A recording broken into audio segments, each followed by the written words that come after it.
जय हिंद दोस्तों, स्वागत है आपका गुरु के ज्ञान में। दोस्तों आज हम बात करने वाले हैं G7 कंट्री के बारे में। कल हमारे प्रधानमंत्री जी जर्मनी गए हुए हैं, जहां पे G7 की बैठक होने वाली है। तो आपके दिमाग में आएगा क्या भारत G7 का सदस्य है? तो दोस्तों भारत जो है G7 का सदस्य नहीं है, ये गेस्ट नेशन है, उनको बुलाया गया है। दोस्तों सबसे पहले देखते हैं कि इसमें जो कंट्री है, देश है, उसकी संख्या 7 है। तो सबसे पहले हम देखते हैं कौन कौन सा 7 देश है, उसके बाद इसको हम देखेंगे मैप के माध्यम से।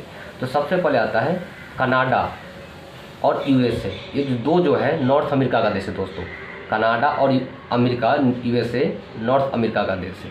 उसके बाद देखते हैं 4 देश जो है यूरोप का है, जिसमें ब्रिटेन, फ्रांस, जर्मनी, इटली। ये जो चारों देश है यूरोप का है। तो 4 और 2 6, और एक मात्र एशिया का देश है जापान। इसमें दक्षिण अमेरिका और दक्षिणी अफ्रीका का कोई भी देश शामिल नहीं है। दोस्तों ये जो G7 देश है कैसा संगठन है?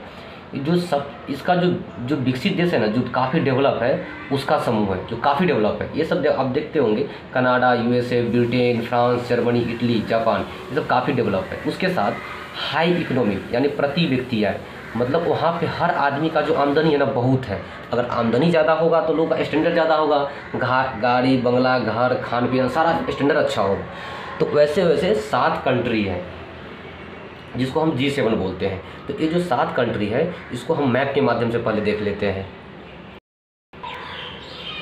दोस्तों आप ये देखिए, ये नॉर्थ अमेरिका है। नॉर्थ अमेरिका में टोटल 3 देश है, कनाडा, संयुक्त राज्य अमेरिका और मैक्सिको। जिसमें 2 जो है कनाडा और USA, ये G7 का सदस्य है। कनाडा का राजधानी दोस्तों का है ओटावा। साथ में आप ये भी याद करते चले, कनाडा का राजधानी ओटावा और USA का वाशिंगटन DC, जो कि ईस्ट साइड में है। उसके बाद देखते हैं, ये है यूरोप के 4 देश है। इसको तो हम जूम कर लेते हैं। दोस्तों ये जो पूरा है, ये है यूरोप। आप देख रहे हैं यूरोप में ये जो दोस्तों UK है, ब्रिटेन, ये है ब्रिटेन, और ब्रिटेन के नीचे फ्रांस का राजधानी आप देख सकते हैं दोस्तों, पेरिस है। तो ब्रिटेन के नीचे फ्रांस, 2 कंट्री हो गया। तीसरा है जर्मनी, और जर्मनी के नीचे आप देख सकते हैं इटली का राजधानी रोम है, जर्मनी की राजधानी बर्लिन है, फ्रांस की राजधानी पेरिस है। तो आपने देख लिया 6 कंट्री। अब हम 7वां कंट्री देखते हैं, जापान को।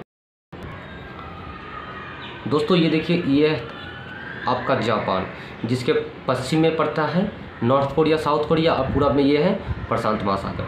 अब हम G7 के बारे में थोड़ा और जानकारी इकट्ठा करते हैं। दोस्तों जैसा आपको पता है कि G7 में 7 कंट्री है। तो इसका G7 का दोस्तों काम क्या है? आपको पता है कि डेवलप नेशन है, काफ़ी डेवलप नेशन है। इसका काम क्या है? इसका दोस्तों बेसिक काम है ह्यूमन राइट्स, जो मानवाधिकार होता है, आदमी का जो अधिकार होता है जन्म से, उसकी सुरक्षा करना।